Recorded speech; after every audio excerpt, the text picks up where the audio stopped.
Hey world, it's been able to come back to another video. Family, first I wanted to clarify uh, something about being in the garden.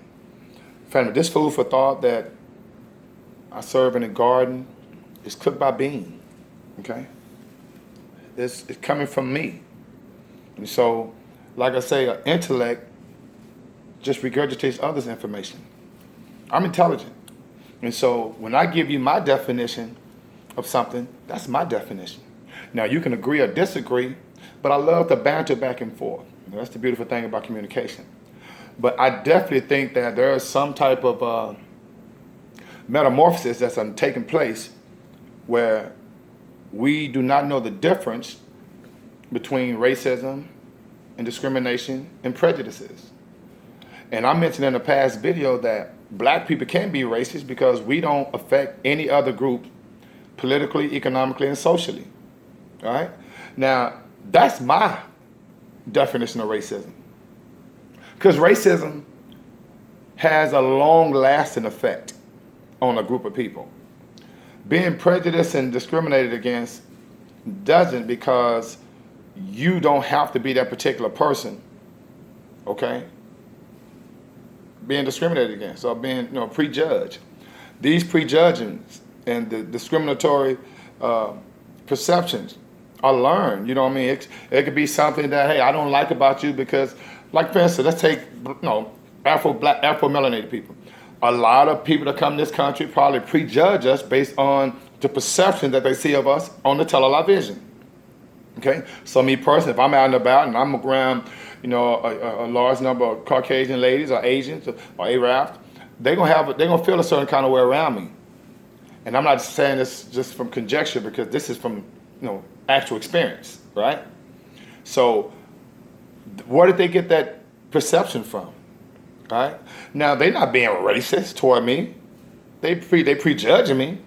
Okay, they're discriminating against me. But what they think about me is not going to affect my political, social, and economic status in this environment. Okay? The only way that's going to happen is if when I go to get me a job and I can't get a job and I'm qualified for it, or when a whole group of people are being tracked. See, if you want to say if you don't know what racism is, why would you have an unemployment rate separate from Americans? If we have an unemployment rate, why are they like, oh, and the black unemployment rate is the lowest it's been in 50 years? Why does it matter? So that tells you right there, there's a system designed where there is a discrepancy in the number of blacks that are hired. That affects you economically and socially and politically, because you can't get a job. That is racism.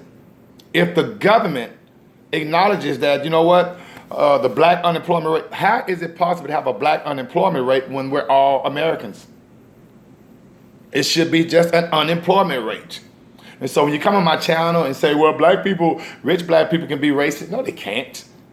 Rich black people, they rich because they learn how, to work the system, to learn the jargon, to learn how this economy really works. They're not racist. Who are they going to stop from doing anything just because they're rich? Nobody. Okay? So I think it's a difference between racism and prejudice and discrimination. Okay? Think about it in terms of the LGBT community. Okay? What do they say? Oh, you discriminate against me. Oh, that's prejudice against me. They're not saying you're racist against me. A person that's a member of the gay community, when they feel like they've been disenfranchised, when they feel like they've been mistreated, they don't scream racism. No, they say but that's the guise of what they're talking about, because they feel that it's keeping them from rising politically, economically, and socially. And remember, race don't exist. But even other groups can fall under that guise, but it's only if they're being treated that way. And like I said, they don't have a white unemployment rate, okay? Or they have a Hispanic unemployment rate. They don't have an Asian unemployment rate. This is a plethora of different ethnicities in this country. Why don't they track other unemployment rates? Okay? Why are they concerned about the incarceration rate of Afro-melanated people? Okay? So, understand, family, there's no such thing as race, but there is racism as the system created. All right? And so, it's unfortunate, but like DG, we was going back and forth with a little banter. I really appreciate that. He was saying that, and which we agree, and I agree with him, that there's only two type of people, the righteous and the unrighteous. And I feel that with all my heart. But unfortunately, there's a group of people, and you know who they are, a group of people that pretty much dictates the financial, economic, and social status of every American in this country. With a stroke of a pen or a couple of buttons on a computer can affect your life, whether raising interest rates or lowering interest rates. Okay? Whether it's bailing out banks and all these people who had their homes foreclosed on, there's the only group of people that done that. And they're unrighteous. Okay? But they are unrighteous people that are racist. All right? So I just want to come back with that quick video. Like I say, it's different strokes for different folks. Don't become so cognitive dissonant on these type of issues. I think what happens that, they want us to become desensitized and not understand the difference. Because remember, it's like an abused victim.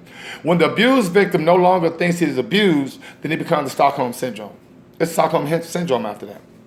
Okay? When you as the abused victim call yourself the abuser, that's Stockholm Syndrome.